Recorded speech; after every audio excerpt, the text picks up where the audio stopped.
Yeah, thank you all for taking the time to join us for IDEA's second webinar series on issues pertaining to the ongoing COVID-19. So last week we have discussed on the economic impacts on the COVID-19 crisis, and this week we would like to focus on the topic that is very close to our hearts, food security. So as defined in the 1996 World Food Summit, food security exists when all people at all times have physical and economic access to sufficient, safe, and nutritious food that meets their dietary needs and food preferences for an active and healthy lifestyle. So at the start of the MCO, we see there's a news of panic buy and shelves going empty. Even as we reach the second phase of MCO, certain food products such as eggs and bread are still limited in certain locations. Then there are also news about how the Cameron Highlands farmers dumping hundreds of tons of vegetables last week. And this week we have news about NGOs asking about the government to allow them to distribute food to the vulnerable groups such as the homeless, Orang Asli, refugees, migrant workers, and others. So at the same time, beyond our country at the regional level, rice prices hit 6-year high as Thailand and Vietnam face drought. The government of Vietnam recently announced a suspension of rice export. And currently, they're evaluating that suspension. So this brings us to the question of how would the global food prices affect our food security?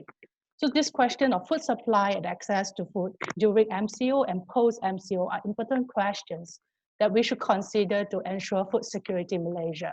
So delighted to have our three panelists joining us today to unpack this discussion.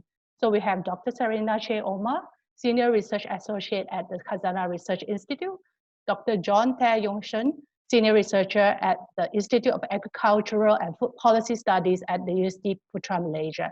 And joining us from Thailand, we have Mr. David Dawe, Dr. David Dawe, Senior Economist and Strategy and Policy Advisor at the Regional Office for Asia and the Pacific of the Food and Agriculture Organization.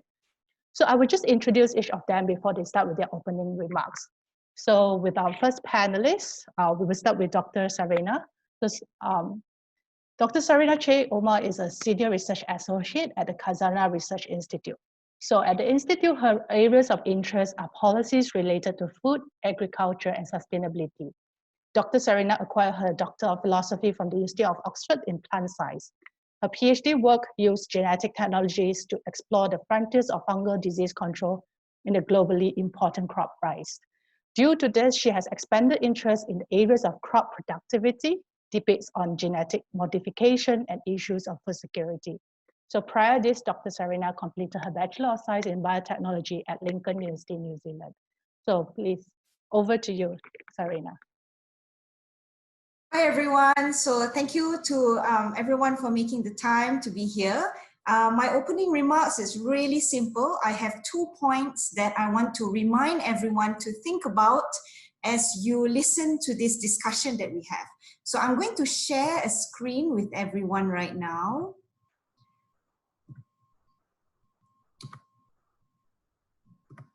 Okay. The 2 points that I'd like all our audience to remember, it's number 1, the concept of food security, and number 2, it's the discussion about invisible communities, and a particular community that back in Khazanah Research, I've done a little bit of work about their consumption pattern. So I just like to highlight them a bit more. So just to remind everyone that food security is more than just food being available in front of you. That is something that you need to remember as we discuss our discussion today with all the other panelists, is that availability of food being there is just one factor, but you also have factors such as economic access. Is it too expensive? Utilization, do you even know how to cook it? Or are you cooking it with good hygiene practices? Stability as well as sustainability. Now, to put it in a very simple form, I have a little scenario to share with my audience. Now, I want you all to imagine one thing. I want you to imagine that all the rice that we need in Malaysia can be produced only in Langkawi. Okay, so we have enough rice, just imagine that, but it's all in Langkawi. Now imagine there's no boat. So someone in KL would not be able to access it. It's a physical access problem. But let's say there is a boat and the rice can reach to Kuala Lumpur, but it is too expensive. So you can't economically access the rice. That is a food security issue. Now, even if you can access it, you can purchase it, but if you don't know how to cook rice, it is still a food security issue because you don't know how to use the food. Now, one more point I want you to remember is that even if you can eat rice, you can purchase it, you can cook it, and you eat it every day for breakfast, lunch, dinner, but you do not consume vegetables, chicken, eggs, fruits. It is a nutritional issue, and therefore it is still a food security issue. And that point I want you guys to all remember as we discuss along. And so it's not just about rice, and it's not just about self-sufficiency. It's more than that. But of course, these are important things. Now, one more thing I'd like to share with you is that, as you know, Malaysians love our rice. But over the years, as you can see this blue line, there is a decline in the consumption of rice because as Malaysians prosper, we tend to diversify our diet. Now, no doubt that rice is still a big portion. As you can see, even in 2013, our rice is still about 20 to 30%. But you see an increase in wheat product, and I'm going to talk about that later. And we tend to eat more meat, fish, and seafood as well. So bear that in mind. But I want to highlight something, and I want to give this as an example. We noticed that some states in Malaysia tend to spend far more on rice per household than others. So if you notice, Sabah, Sarawak, and Wilayah Persekutuan Labuan tend to spend a whopping amount on rice compared to our friends in Perlis who spend like really little on rice, and Terengganu, whereas everyone else is in the middle at about 44 ringgit per household. Now, we've done a little bit of study in Khazanah research, and we noticed there is a correlation between spending more as well as eating at home. Of course, right? If you eat more at home, you tend to spend more on food. So the orange bar on your right are actually states that spend less on eating out than before. So what do we understand here? And this is related to MCO, is that more people will be eating at home, even in Kuala Lumpur, Wilayah Persekutuan Putrajaya, Kuala Lumpur, Selangor, on the left side are people who loves to eat outside, but we will notice during MCO, more people will stay at home. Therefore, there will be more demand for food. And what is most importantly is that makes people who are vulnerable be even more vulnerable to this particular situation. And these are the people who are poor, migrant workers, refugees, Orang Asli, to name a few. So I just want to show you this. This is a chart to show you that non-Malaysians in Malaysia actually spend the most on rice compared to everyone else. This is just to give you an example so that you have an idea of how we spend compared to other people. But the interesting thing is we do not know the actual number of migrant workers in Malaysia. So we know that they rely a lot on rice, but we don't know what's the exact number. And as the World Bank has stated, is that migrant workers are an important labor force for our economy. They are an important community, and we must not forget about them. And if you remember the United Nations SDG goals of leaving no one behind, that includes taking care of everyone in Malaysia, whether they are Malaysians or not. So this is something that I would like to highlight to our audience as we discuss. Number one, don't forget that food security is multidimensional. And number two, don't forget that we have invisible communities in Malaysia, and their struggles might be, it might be expanded during this MCO and COVID crisis. Thank you. Over back to you, Ya Shin. Thank you, Serena. Thank you. So you have mentioned, just a question to you, you have mentioned about the migrant workers, right? So what do you think, can you just, in terms of the current situation, do you have any ideas of what's happening to them? And also in terms of the food supply in Malaysia, what are your opinions? Is there enough sufficient supply for us? Is it just a logistical problem? Because you were talking about if there's enough supply, but there is logistics problem of distribution, therefore we don't get the food. So what is your opinion in terms of current situation in Malaysia? You're asking me, right, Ya Shin? Yeah. Okay, right. Here's the thing. The answer is yes and no. I want our audience to kind of reflect a little bit. Just before the whole COVID outbreak, was there any situation to have caused a reduction in our food availability or supply? For example, was there like a sudden disease outbreak that killed all our chickens? Or, you know, was there a fire that burned down all our rice fields? The answer is no. In other words, before COVID, things were moving as usual. You know, there were enough food for everyone. We call it business as usual, right? And during the MCO, if things were to move just the same, theoretically, because there's still the same number of population of people in Malaysia, theoretically, there should be enough food. If there is no panic buying, there is no hoarding, there are no things to tilt the balance of our food supply and demand. And what happened, unfortunately, was that there was some panic buying. I think bread is a bit of a different story, which I'll talk about later.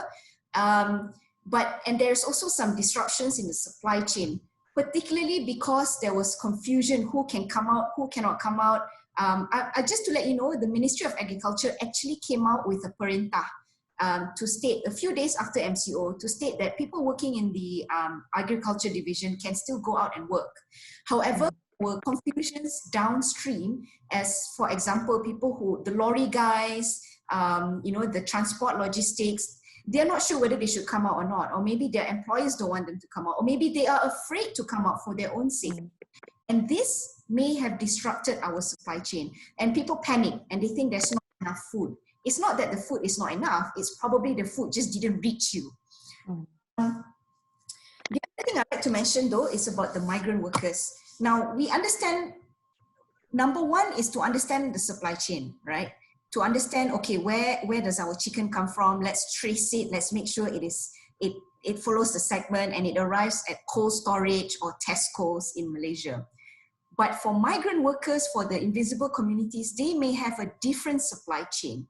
And unfortunately, no one's bothered about their supply chain. So for all you know, they may source their food differently from us, and it may be disrupted. Answer is, we don't know.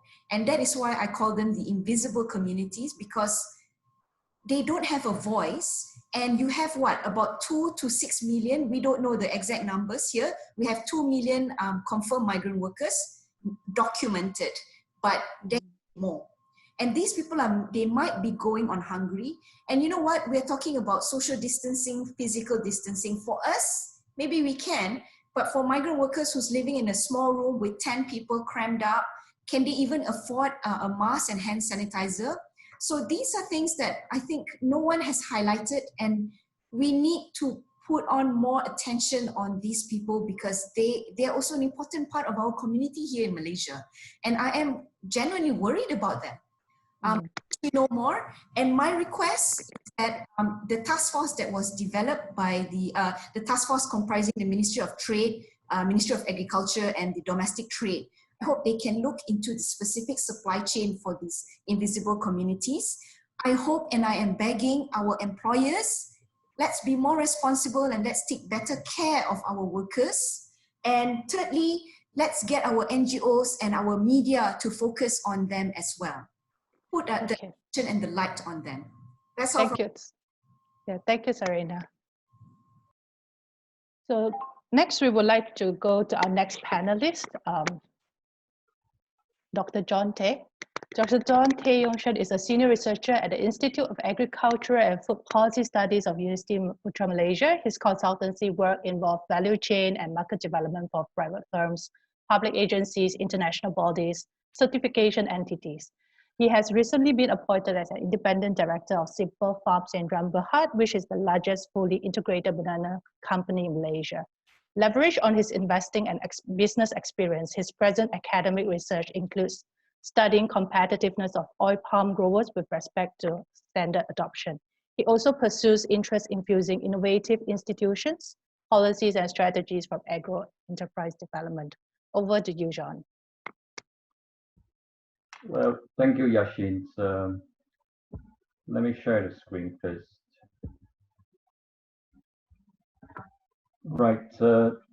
Dr. Srina has given a very good background on the definition of food security and what are some of our demand patterns in terms of food over time and across states.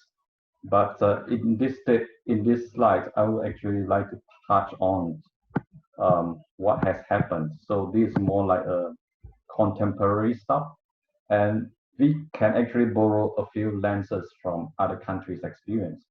So on the left-hand side, you see a very recent report published by McKinsey. So they surveyed in 3 countries, I think, Italy, um, UK, as well as Spain. So obviously, during this critical moment, consumers they source more for groceries rather than other non-staple products, and basically the other expenditure on other products just declined very strictly. But what would happen to food prices? And if you look at what China has just experienced, just over a month, their food prices hiked by about 20%. And that is very, very um, clear difference if you compare to the average CPI of China in the same period. And when we turn to our own country here, what we actually see is a rapid change in economics. So it's not just about food per se, but it is a multifaceted issue here. We also face income issue and further complicated by job security issue, and that tilted our consumer behavior. So the way I see is that when it comes to consumer behavior here, actually we can break them up into 2 stages. So in the first stage, we see the escalation of the pandemic. So there was a sense of fear among our consumers, and it is just like a typical Western reaction. Consumers begin to hoard their daily necessities, and most often they purchase less perishable products, and we all know that perishables can just be consumed within a few days.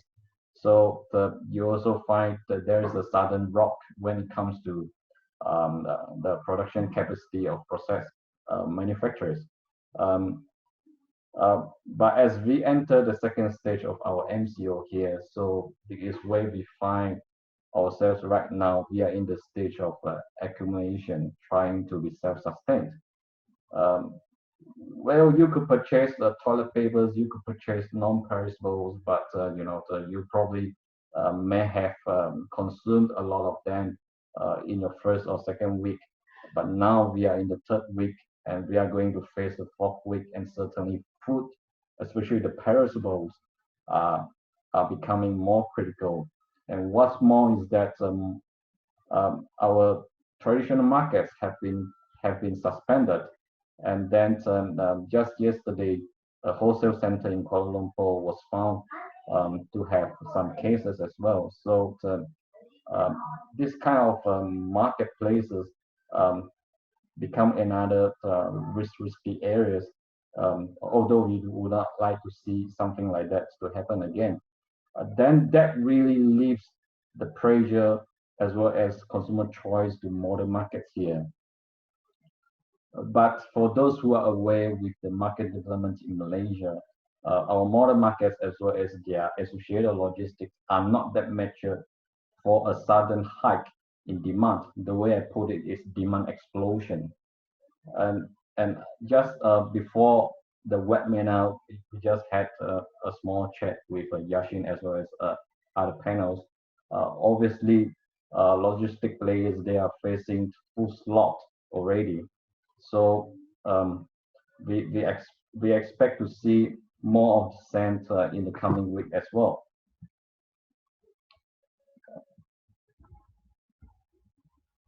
Hang on, I try to work out the second slide.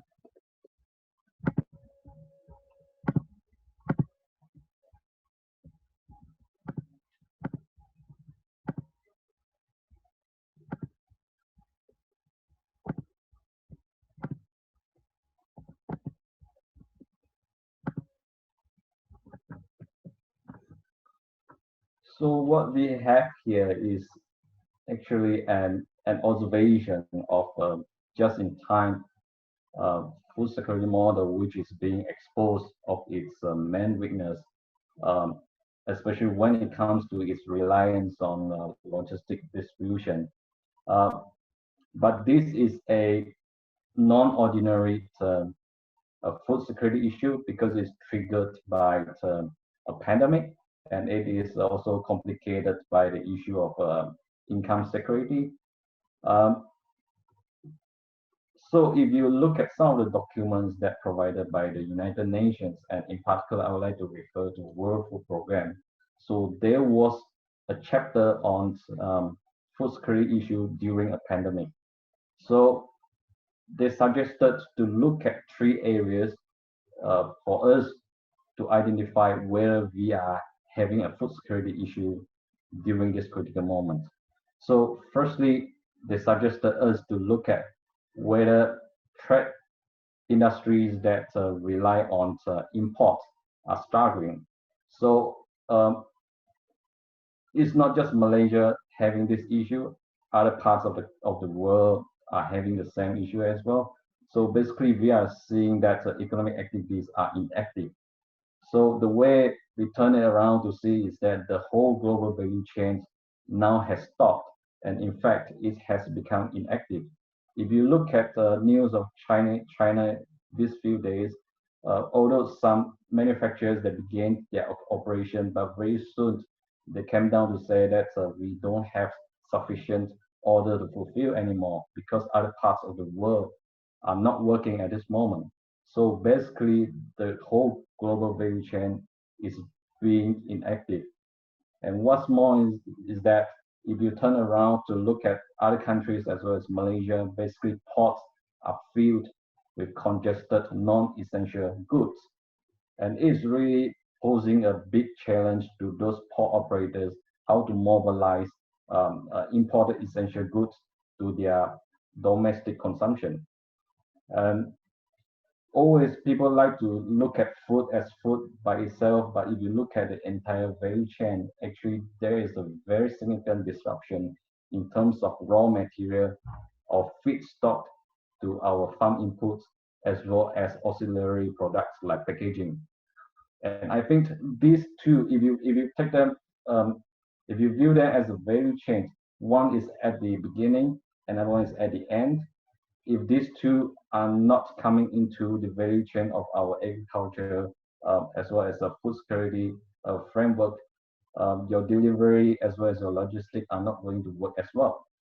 So that is the first point.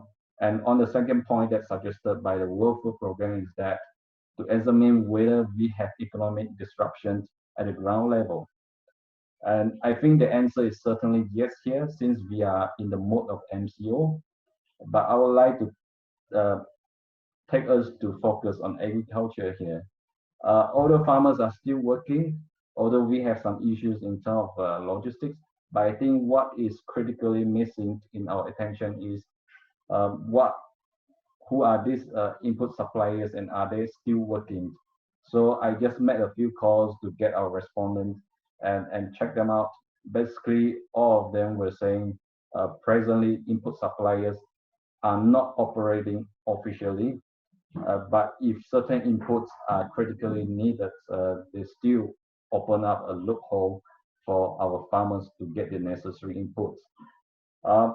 That's still all right from the input perspective, but the critical issue that we face when it comes to farm production as well as wholesaling exercises plus distribution, it is about labor.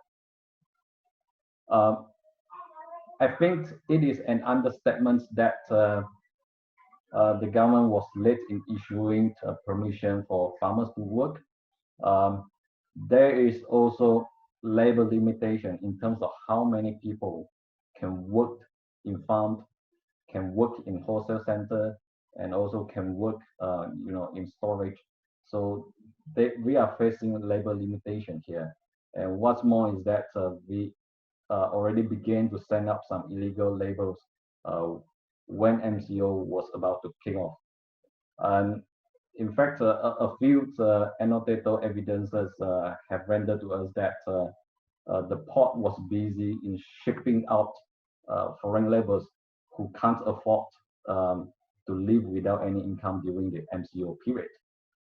So if you boil all things down, we should be very concerned about the near-term balance sheet, not just about companies, but also about family.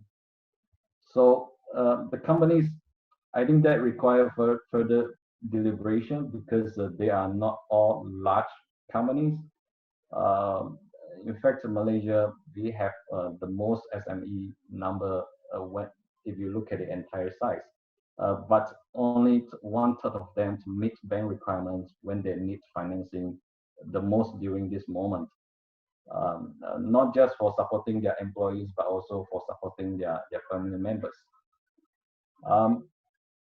Then the third point, we turn to look at whether the pillars of food security that Serena has just discussed actually deteriorated during this moment.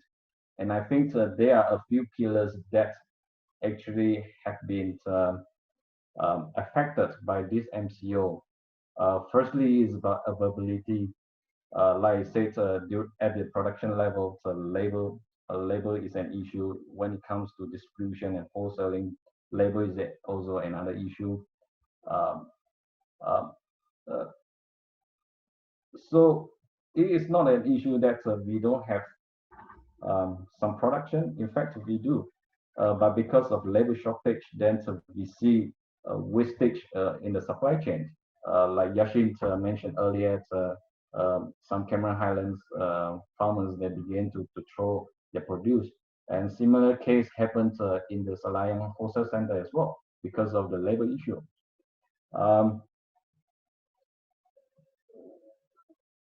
Accessibility, for now, it is very challenging. I wouldn't say there is no issue. It's very challenging because price is a key determinant here. And obviously, our offline brick and mortar model of businesses have been put on suspension because of this MCO. So people tend to turn online hoping for delivery, although the slot is already fully booked.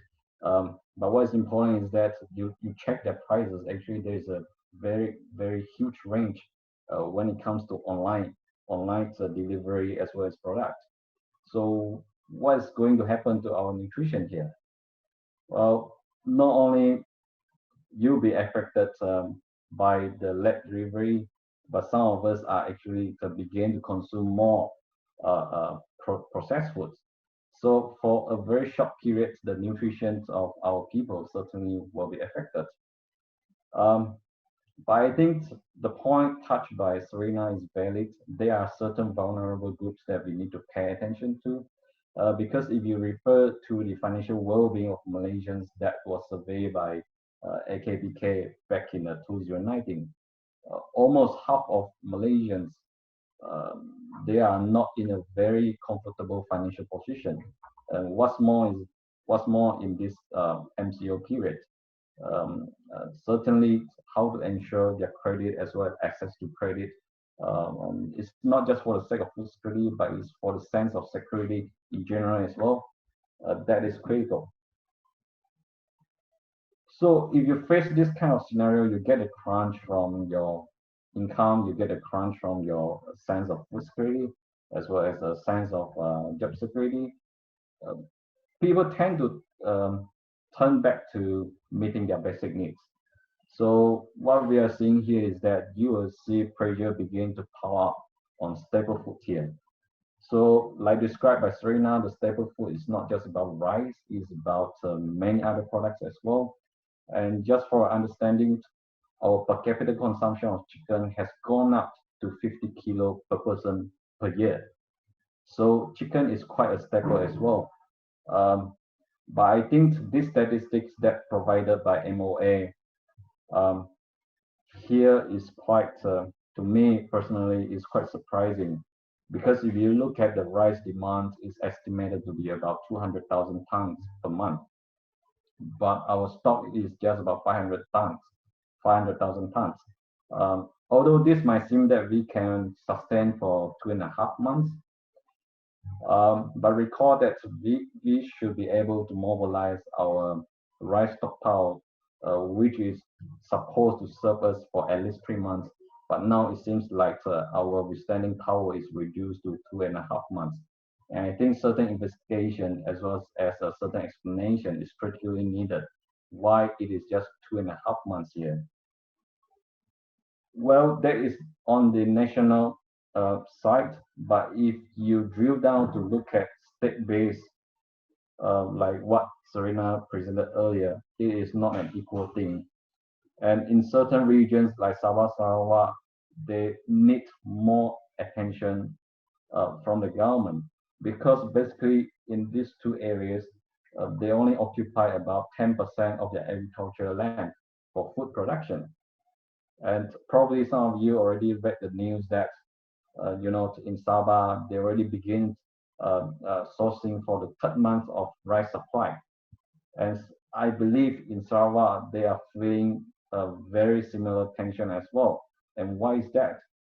Because, a lorry just passed by and seen carrying some rice. So, the local people of Miri, like you see in this picture, they began queuing up and thinking that, the SUPB was going to distribute rice to them. And to me, this picture says a lot how vulnerable these regions are. So when we talk about food security, it's not just about the national food security, it's about regional as well as household food security as well. And for chicken and eggs, I think it can be overcome very quickly, because basically the industry itself, the poultry industry, is highly industrialized. And when it comes to production, they just need a very short cycle in order to fulfill the future demand. But it is not the same case when it comes to rice, because basically, if you refer to the two charts that I present on the right-hand side, the cropping calendar just so happens, the major crops harvest happens in the first half of the year. Then in the second half of the year, you have a secondary cropping season. So you might not have that kind of a food security issue for now, but I think in coming months, they are the most critical ones. So over to you, Ya Shin. Thank you. Thank you, John. Yeah. So I'll have some questions for you, but maybe later we'll come back to you, John. Yeah, so we have our next panelist. Dr. David Dawe is a senior economist and strategy and policy advisor at the regional office for Asia and the Pacific of the Food and Agriculture Organization, FAO, in Thailand. He worked previously for the Harvard Institute for International Development and the International Rice Research Institute, and has spent most of his professional career working on food policy in Asia. So he has published books and research articles in the areas of trade and markets, domestic price policy, production, and natural resources, as well as nutrition. He was formerly an editor of the journal Global Food Security. So over to you, David. Okay, thank you very much, Ya Shin. Good morning, everybody. So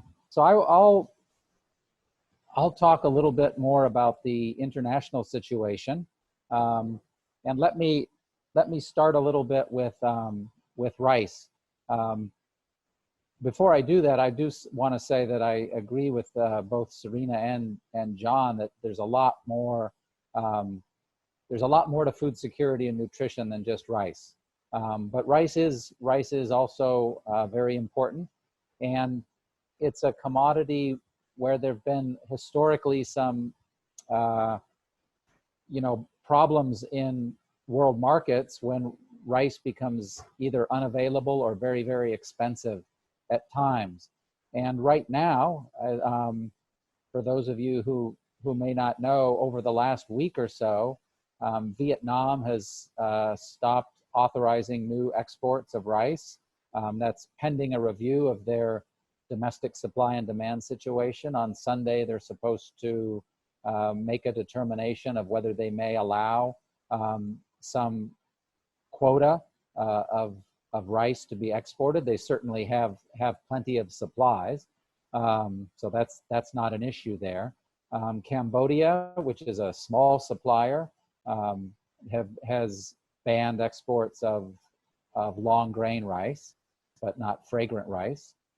And it's also proving difficult now to get export licenses in Myanmar as well. So there are some problems, some looming problems right now on the world rice market. The good news is that India, who is the biggest exporter, has very ample stocks. They have plenty of supplies. Although in that case, the problem is getting them out of the country to some extent, because the things are going more slowly at the ports.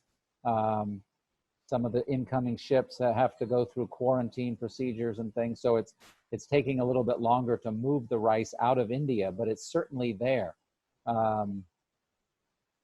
Globally, rice production has declined, but only by a tiny, tiny amount. The forecasts are for about 0.5%. So very small for the very, very tiny shock to production. Coming into this year, global stocks are at very high levels, also for wheat and for corn, for maize. So global markets are very amply stocked. And this is one thing that's different, I think, than the food price crisis we saw in 2008. And that is that wheat and maize markets are also very well stocked. If you remember, in 2008, before rice prices went up, maize prices and wheat prices had gone up substantially. And at that time, oil prices were also going a little bit high, and eventually went very, very high. But in current circumstances, oil prices are down, getting close to historical lows, very, very low prices. So in terms of the fundamentals of the world rice market, I'm quite a bit more optimistic than I was last time, than in 2008, just because there's good supplies, good production, good stocks. Other commodities aren't going crazy. The main problems now are some policies and some logistics, but I'm optimistic that those will be solved relatively soon. It's also important to keep in mind that I think, Malaysia is in a good position in the sense that, Malaysia is an upper middle income country. And so if the only problem is that prices go up a bit, or even a lot, it really isn't an issue for Malaysia to afford it. That's not a domestic food security issue for Malaysia, in my opinion. Malaysia can easily afford a bit of higher prices here. I think another issue that I wanted to just mention briefly, talking about moving away from rice now, about international supply chains, and that is some countries have been putting, actually I was talking about export restrictions, but some countries are putting in place import restrictions on certain foods due to concerns that the foods may be transmitting the coronavirus. And you see, so that's affecting some international chains. It's also affecting domestic supplies. In India, people are worried that the coronavirus is a version of the avian flu, and that you can get it from eating poultry. In Pakistan, they're worried about that you can get the coronavirus from eating sheep, mutton. There's no good evidence that the coronavirus can be transmitted via food, whether it be plant food or animal food. So I think that's also an important thing to keep in mind, is that countries shouldn't unduly panic in this regard and start restricting imports from outside because of fears over the spread of the coronavirus. And in any event, the coronavirus is so widespread around the world now that it's not clear to me that there's substantially more risk from imported food maybe having a tiny, tiny bit of it, and domestic food having a tiny, tiny bit of it. There's really should be no difference.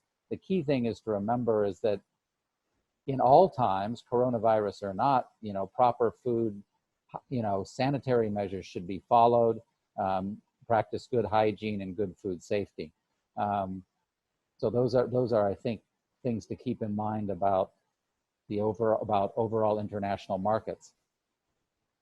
Let me conclude, though, by saying a few things. I think while supplies and logistics are certainly an important issue, there's no doubt about it.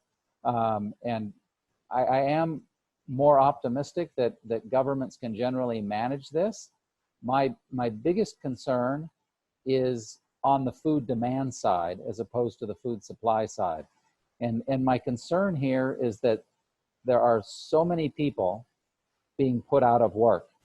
In the United States, you've seen now 10 million people over the last 2 weeks file an initial unemployment claims for help.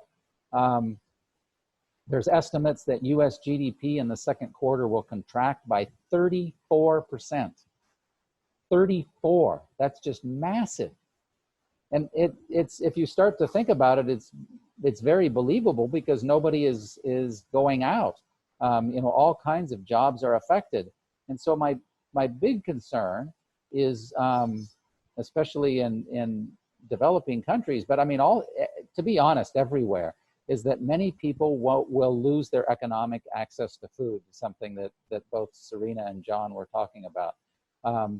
This is, to me, the real crucial issue, and I think that governments will need to find creative ways to come up with better safety nets, better social protection systems to help people continue to buy food. So, an example comes from Thailand, where they've implemented a recent system to deliver money initially for 3 months, but with possibility of extension depending on how things go, to people who are not registered through the standard Social Security system. So they've set up an online website where people can apply and get this money delivered through bank accounts if they've suffered loss of employment.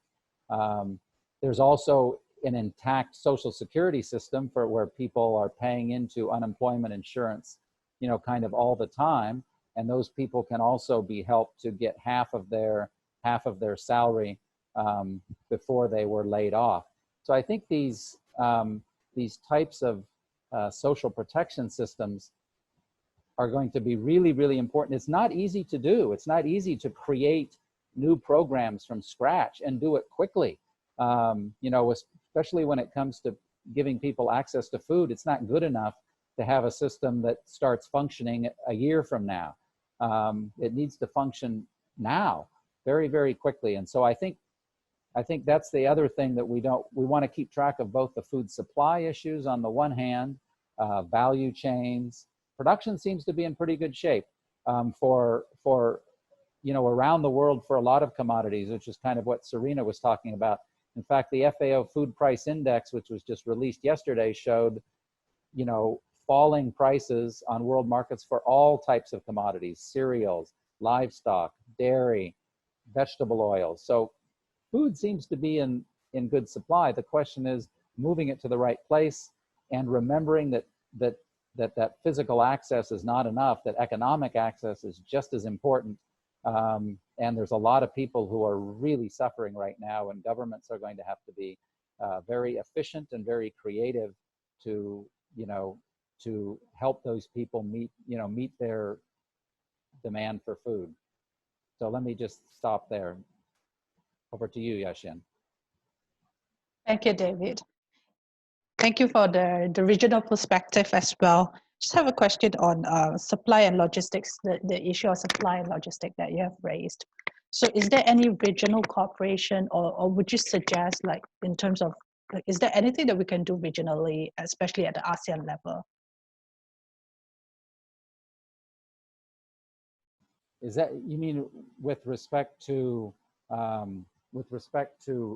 rice in particular, or just in general? In general, yeah. Right.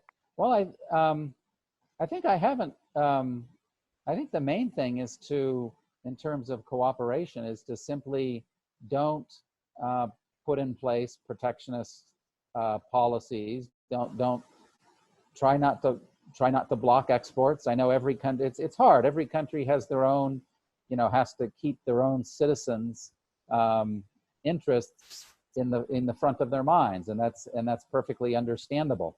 But don't operate out of too much caution.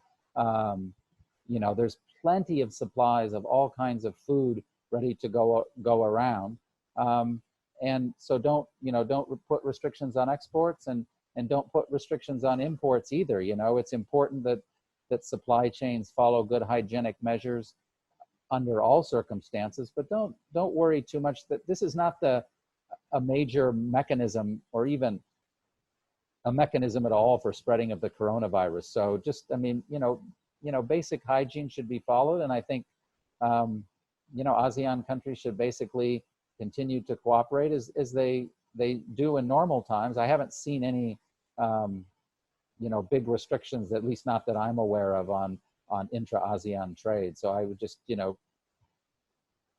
ask, countries should just continue to function that way, I think. Okay, thank you, David. Just for the purpose of Q&A, just for all the participants' information, you can ask questions through the Q&A tab. So if you have a specific question for a specific panelist, do address them so that we will pass it to the panelist. So Dr. John, yeah, I have a question in regards to, you were talking about, I think it's something along the lines of when we have a conversation before this in terms of change of behavior. So you were talking about the digital divide. Is there anything on in terms of access to food, is there a digital divide in Malaysia? Ya Shin, I think that is a very important question to ask, and certainly in certain regions as well as areas, and also to certain consumer groups, they are not so skilled. And although some telco companies began to offering free access to the internet, but these people, especially old ones, or those with lower education levels, they are not equipped with that kind of technology, as well as knowledge to order foods online. And I think it is very difficult to imagine that our Grab Food is going to send the delivery to a village, especially in Sabah, Sarawak areas.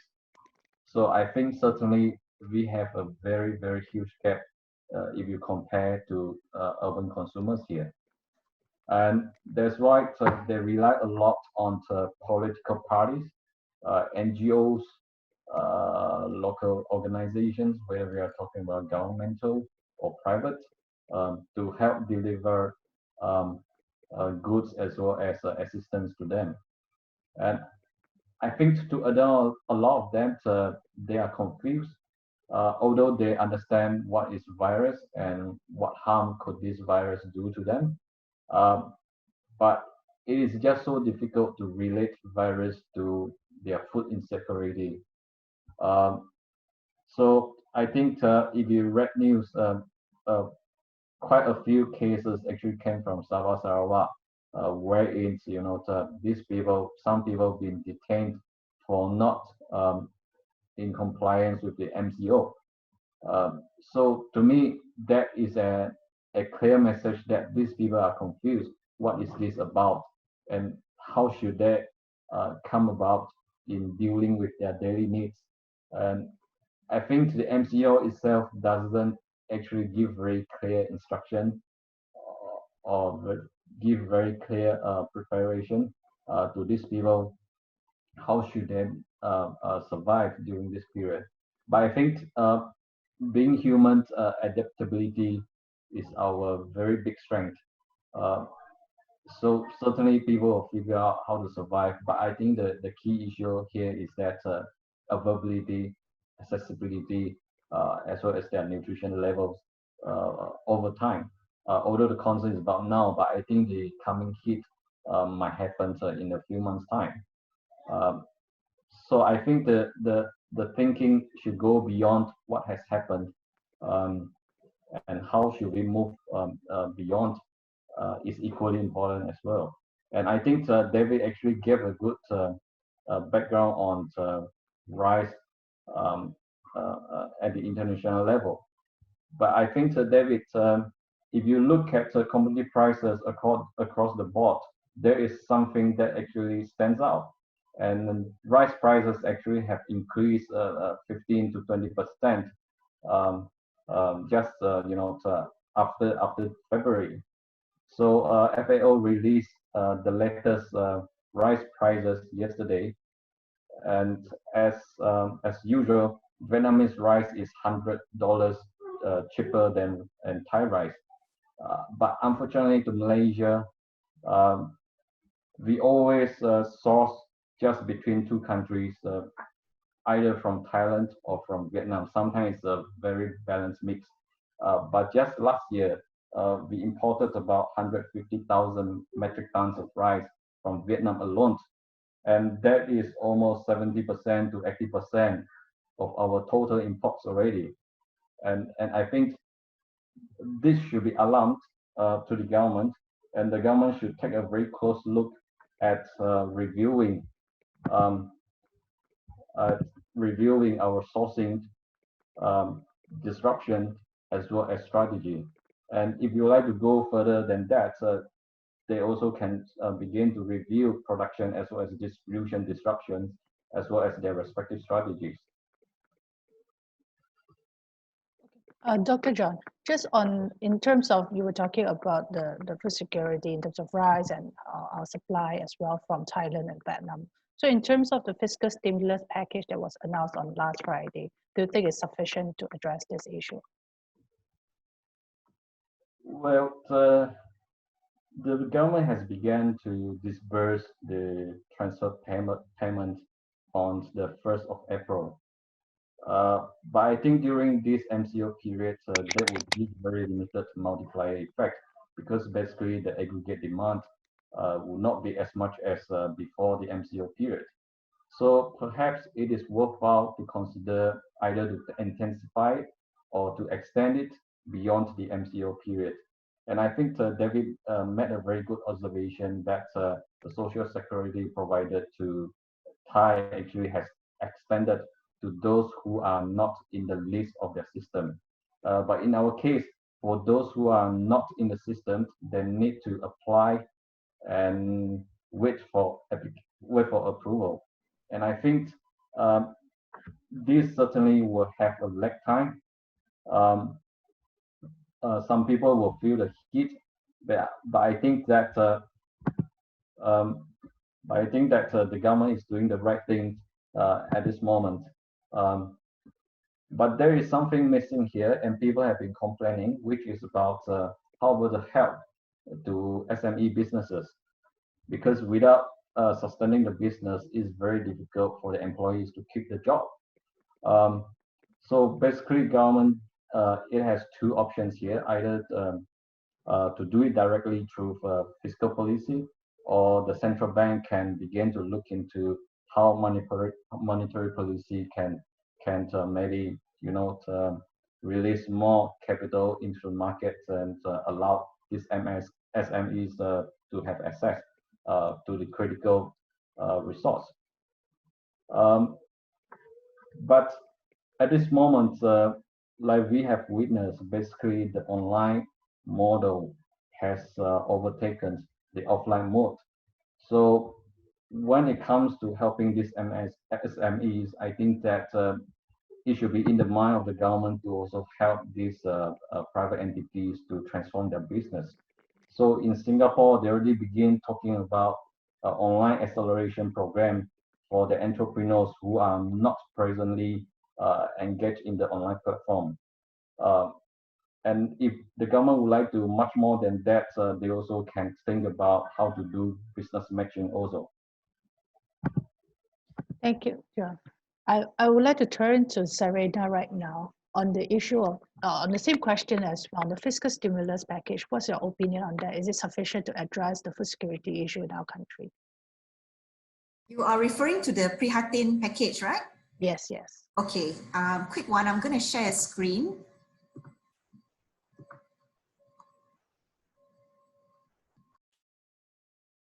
right.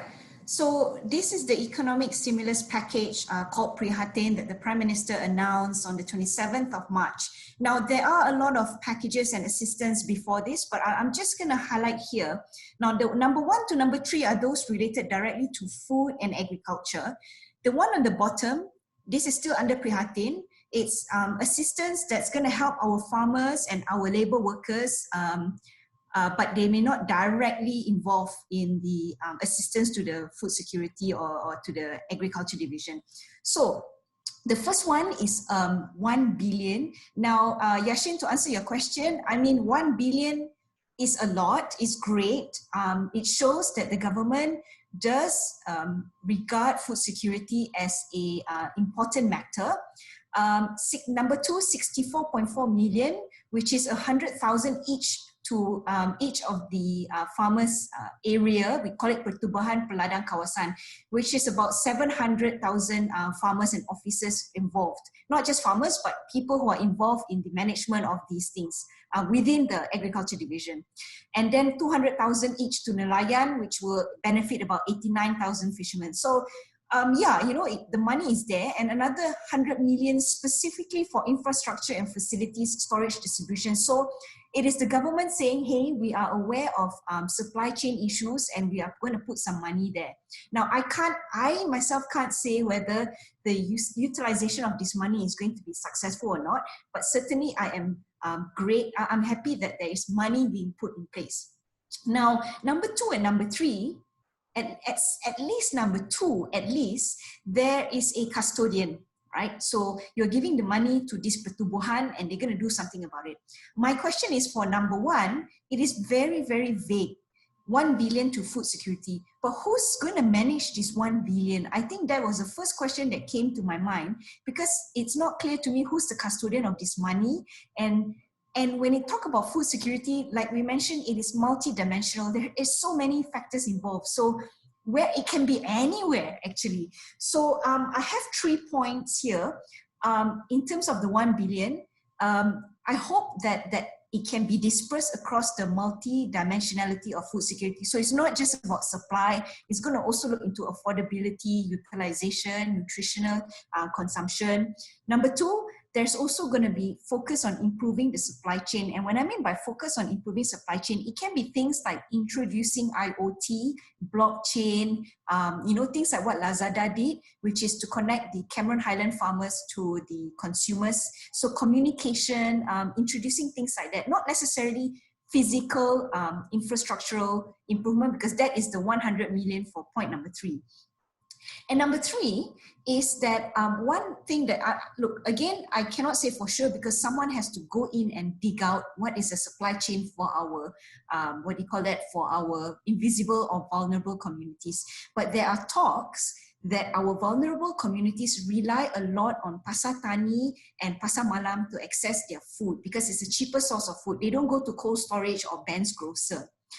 So maybe to reopen this Pasar Tani, but to use some money allocated in food security to hire officers to control crowd and control the distancing between people, maybe that can help as well. So those are some of my points regarding the stimulus package. Yeah, I think there's 2 questions from the audience, basically. One directed to Serena. One is on, is there any evidence on how urban poor are adapting to access food? Are they able to access food online at a low-cost platform available? And then the next question is also relating, what is needed to be done to address the current problems affecting food availability, and how can the government balance this with the need to restrict human-to-human contact? I think you have touched a little bit on that in terms of Pasar Tani. And would you recommend government to permit more sectors to operate? Well, I think it's a tough thing, because if you want to open as many sectors, in the end, what's the movement control order? What's the whole point of movement control order, right? So I think it is cautious opening of sectors. It is really justifying, can you open this sector and maybe open it with controlled measures. So instead of 100 people coming back to work, maybe it is 50, and maybe they work in shifts. So it is not really opening like opening the sectors, but doing it in a cautious way. Yes, I think so. Now, I want to try and answer the urban poor. Now, just to let you know that because things are happening really fast, there's not much data. So I wish I can say that, oh, you know, urban poor, this is the number of people suffering. This I actually can't answer because there's no information on it. But what we do know is that they do require, they do go to small markets like Kedai Runcit, and they do go to Pasar Tani and Pasar Malam for their food. So we need to make sure these places are available for them. And of course, there's money already allocated, so use that to control crowd. Ya Shin, I have one more point that I'd like to add on, just a quick one, if that's all right, Ya Shin? Sure, yes, go ahead. Okay, this is regarding the 2.5. I've prepared a slide for this because a lot of people are talking about it. Okay, I'm gonna go full screen. Right, this is something what John mentioned, and John is not wrong to say that, you know, there are about 500,000 metric ton of rice. But I want to explain to everyone that to think that all our rice in Malaysia is 2.5 months rice is not true. So I just want to explain a little bit because I don't want our people to panic unreasonably. So John is right. Malaysians consume about 200,000 metric ton of rice per month. So for 2.5 months, you need about 500,000 metric ton. Now for 4 to 6 months, you need about 800,000 to 1.2 million metric ton. Okay, just hang on to that. Now, in the market, when I mean by in the market, I'm talking about rice in the mills, in the supermarket, in the wholesale. There are about 500,000 metric ton. So it is correct to say it's about 2.5 million, 2.5 months stock. And this is according to Act 522. The government at any time during an emergency can confiscate or take all this rice from the private mills and to distribute it to the people. So at any one time, there's about 500,000 metric ton of rice that we can access. Correct. However, you must remember that for any given time, we also have 150,000 metric ton of emergency stockpile dispersed throughout Malaysia. The location is secret because for security of the country, you cannot tell where you store all your rice, right? Other countries at war, they can just bomb our rice stockpile. So it is actually distributed across the country and it is being managed by Bernas. On top of that, okay, there are also what we call imported rice that is on the way that has already been imported. So these are contracted rice. And it's always most of the time more than 100%. And I would like to tell you that all this information I got, they are from reputable sources and they are insiders from the industry itself. So there are more than 100,000 metric ton in the ports or in ships on the way to Malaysia already. And as what John Tay said, Malaysia also produce our own rice at 60 to 70% of the whole consumption of the country. So at every given time, as you can see, different regions in Malaysia, they harvest at different time. So the average is about 140,000 for any given month. There is paddy coming in, rice. So paddy is more than that, is 60% conversion rate. So about 140,000 rice. So if you include everything together, it is actually about 4 to 6 months. 2.5 months is just the, what do you call that? It is in the pasaran or in the market. So I just want to explain this to everyone so that people don't get too worried. Oh, you know, 2.5 months is not enough. What's going to happen? Don't worry. It's all right. That's all from me. Thank you, Sarina. Dr. John, would you like to respond to Sarina's comments? Well, I'm not trying to respond to Sarina's comment on rice specifically. Rice is not rice because there are so many varieties. So why should we compete on one generic kind of rice, right, David? Because you just mentioned that there is a special kind of rice that is still plentiful in the international market. And I think I would actually like to take this opportunity to say this, that if you would like to look at food security in a more holistic way, it's not just about rice. And if you like to zoom in to look at rice alone, I think we should do a justice to look at different kinds of rice available in the market and preferred by different consumer segments as well. So then that relates back to our sourcing strategy. Why are we just sourcing for generic rice? So basically, they use the type white rice, 5% broken, as the benchmark. Um, and we all know that especially during this kind of time, that the international sourcing competition gets very stiff, and it could be intensified over time if more players come in by having some panic buying, like our consumer did as well. Then the prices will be rocketed. So one way to get around this is to try sourcing for differentiated rice, um, so that so you avoid direct competition with other countries, which are also sourcing for the same kind of rice. So Singapore actually is a very good example to mention here. Um, that's what they've been doing, and they've been prepared for food security as well as supply shocks for any unforeseen event. I think when it comes to our rice importation, if we allow ourselves to divert a little bit from the normal sourcing sources as well as products, then we have a greater room to move, rather than focusing on the generic segment. And if you move out from rice itself, you can begin to think about what else can we import here. And importation is very critical because we rely a lot of import for food, for fulfilling our daily needs here.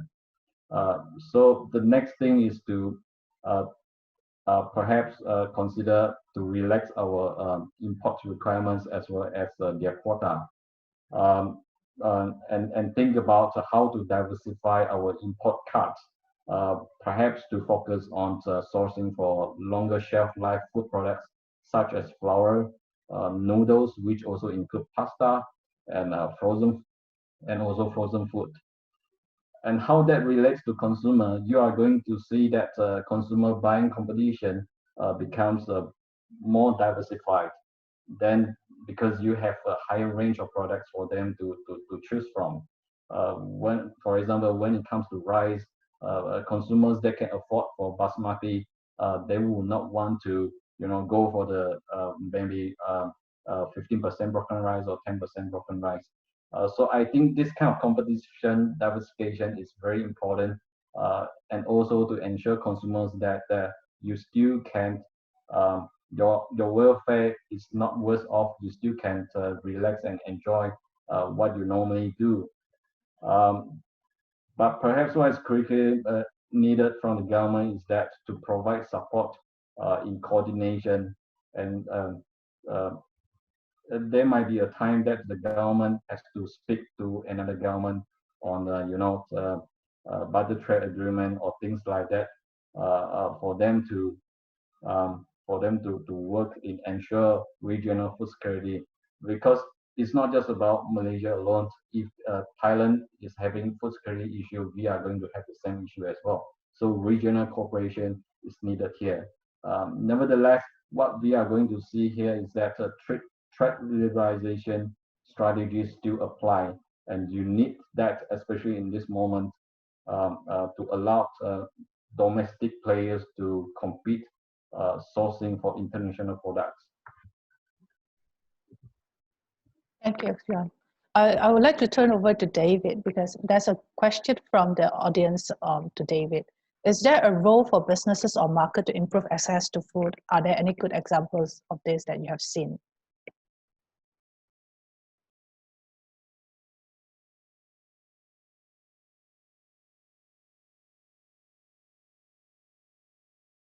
Okay. David, yes, yeah. right. Thank you. No, sorry, I had a little trouble unmuting there.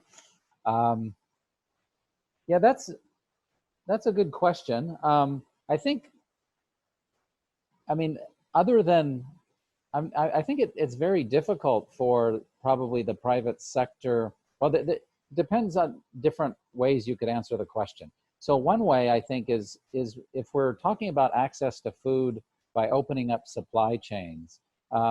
I mean, the private sector obviously has a major role to play.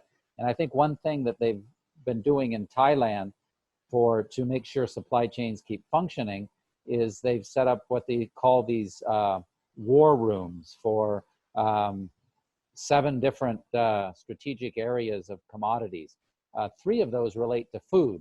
One relates to rice, one relates to processed foods because demand will be increasing, and one relates to fruits and vegetables, which I think is also important because it can help, those are more perishable. As John mentioned, they're, very important for nutrition. We don't want to forget about nutrition in this crisis. And so the key feature of these war rooms really is they're establishing cooperation and collaboration between the government and the private sector. Because, I think there was a little bit of discussion earlier, when you start to issue these rules about movement restrictions, it's hard. I mean, let's be honest, we can't expect the government or anybody to come up with a detailed set of instructions that cover every possible contingency or every possible company. It's just, the economy is too complex. So the important thing, I think, is to keep talking with the private sector so that you don't have problems, or that as problems occur, which is inevitable, they can be resolved quickly. I think that's the right way to look at it, not try to stop the problems from happening. They're going to happen. Figure out ways to resolve them. So I think that's one big role the private sector can play in collaborating with the government to keep these supply chains open. I mean, another possibility, I suppose, is providing social assistance, but I mean directly, but I think there's got to be a really big role for the government. I mean, especially small and medium enterprises. You can't expect small and medium enterprises to just continue to hire their workers indefinitely. I mean, it's nice if they can, and some of them, when they have the financial capacity to do so, are doing just that. But I mean, a lot of companies operate on very thin profit margins, and they simply can't do it. And so, we can't really fault them for that. And I think there's a real role for government to, augment demand and get money to the people who need it. So there are some areas, I think, where the private sector can play a big role. Maybe others where they can play less of a role, in terms of economic access. But in terms of providing physical access, I mean, I think companies, if there are roadblocks, they can be prepared to donate things to, various kitchens for the poor or things like that, but on a temporary basis. But then they should also be working with the government to make sure that doesn't keep happening over and over again. Just on this global food security index as well. So in terms of ranking, I think Singapore is ranked first, and Malaysia is 28 in terms of global food security index. So just want to ask David, we have this question as well from the audience about Singapore. What has Singapore and the rest of the world has done right in terms of preparedness, and can those measures be translated into the Malaysian context? David. Yeah, I mean, Singapore, yeah, I mean, the first thing to note, I think, is that, I mean, most of the ranking on this global food security index, and the most important thing for global foods for food security in any country is being wealthy. I mean, just to put it really bluntly and crudely, it's not a bunch of magic formulas for implementing this program or that program or something like that. I mean, the correlation of this global food security index ranking with income is very, very high. That's the main thing that matters. But then I think I think probably the next important thing is probably collaborating between private and public sectors. And every country is different. It's difficult to prescribe specific policies that will just, we can just take that policy and work with it. I think the important thing is to be talking with, with private traders and people involved in the logistics system, so that these supply chains don't break down, or like I said, when they do break down, that the breakdown is only temporary and short-lived, and it can And I think that's one thing that Singapore does a good job with. I mean, they're very open. They talk with the private sector all the time. I mean, Singapore is a private sector driven economy. And it's a question of just getting the people who are, you know, involved with these things to talk and solve problems. Thank you, David. I think we are coming to almost the end of the webinar. So just want all the panelists to make a final comments. I think we still have 15 questions unanswered. So if the panelists can address them specifically and type in the answers, that would be great.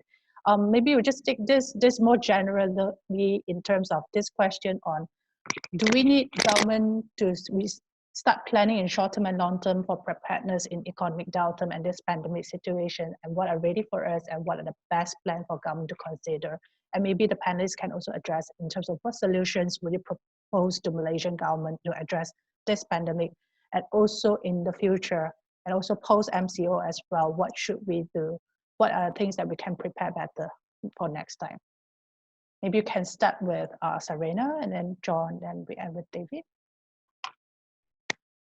This is the last closing one, right? So I just want to point out one interesting fact. We never think of bread, gardenia bread, as an essential food item. And I think that, as you remember, when I first did the opening remark, I showed you a chart whereby we are decreasing our consumption of rice, but increasing our wheat consumption.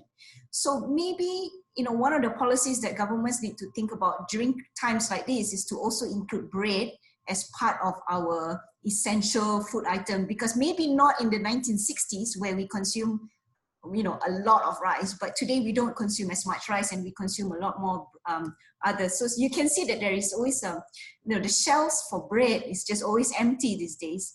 And that is something we're thinking about. Whereas for rice, we're always so worried about it that we have a lot of all these backup plan coming along. So I think to answer your question, Ya Shin, one of the things is to look at changes in our dietary needs and don't follow a policy that was developed 1950s. And one of them is to include new ways of how we consume and to put that as part of our plan. So I think bread should be included in part of this, improving our supply chain during times of crisis, you know, things like that lah.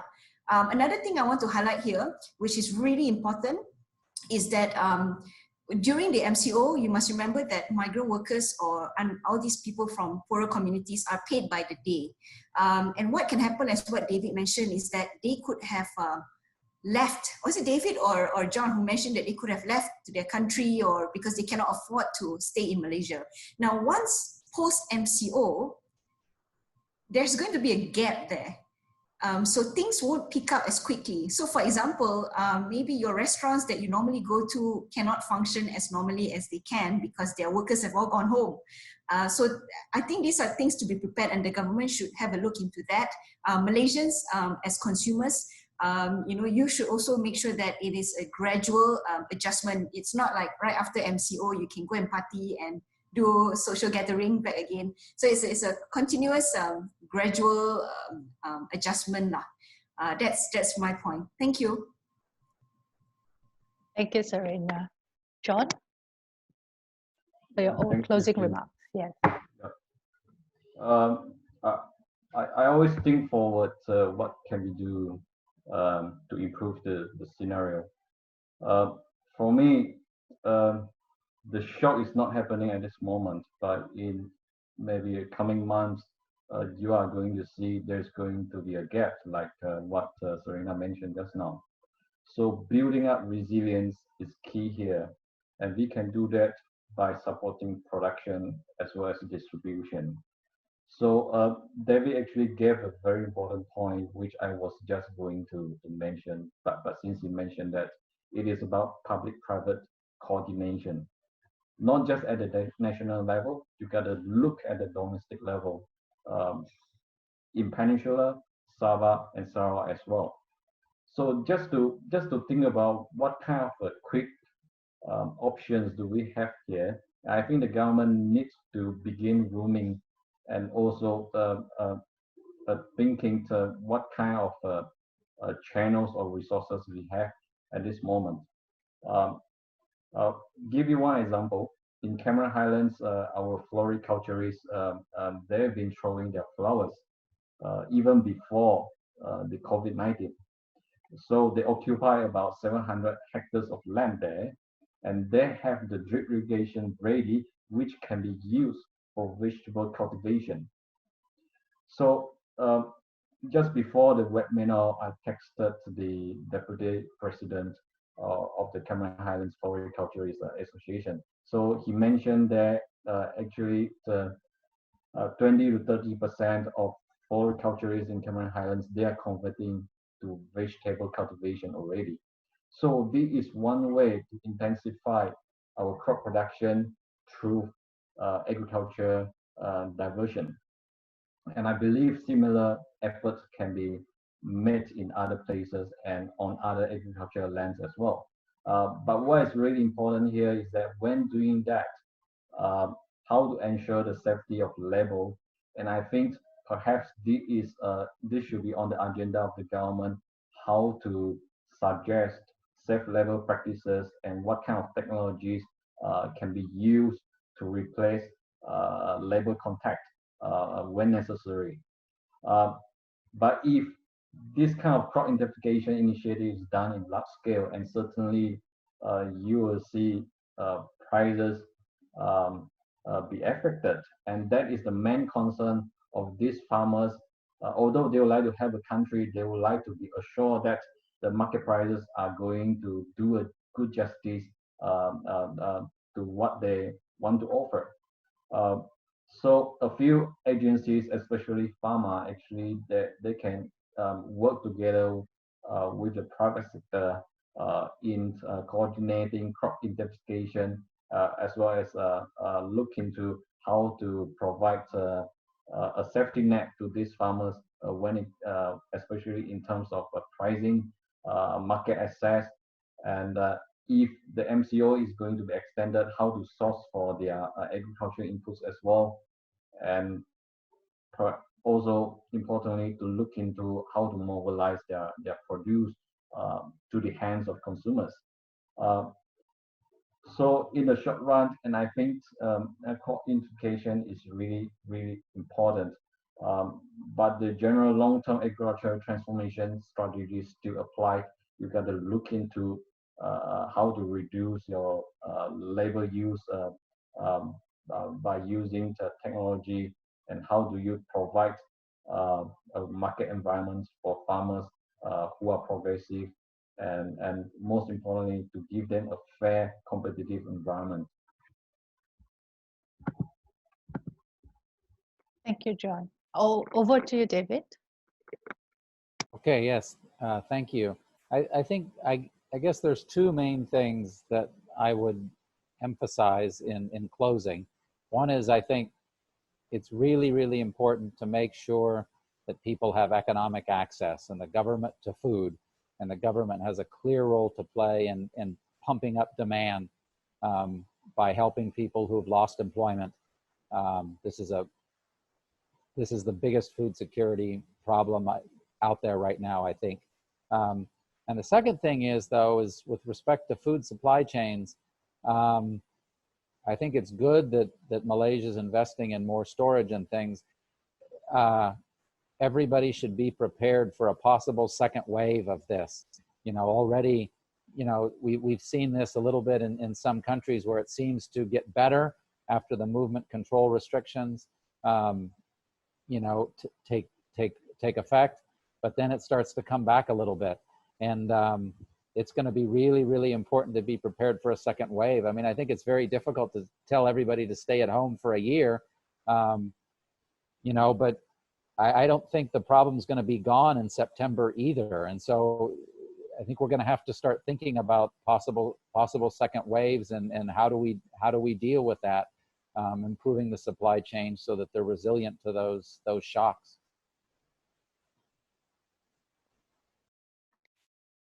Thank you, David.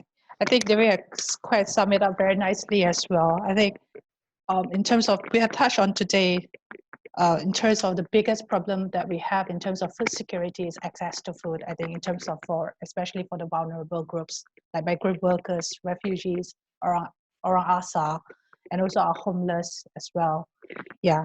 So there are a few points that we have touched on, I think, and one of the main solutions I think all the panelists have also suggested on wider social safety net for the people and for the farmers as well who are very affected by this pandemic. And also in terms of some other suggestions that was brought forth was also public-private coordination and partnership. How do we look at coordinating the public and private, and also the NGOs as well? I think in this scenario where they are able to come in to provide and distribute the food to the people as well. So that's it for our webinar today. Thank you so much for joining us, and we will be having another 2 series next week. So we hope that you will join us as well. Thank you and have a good day.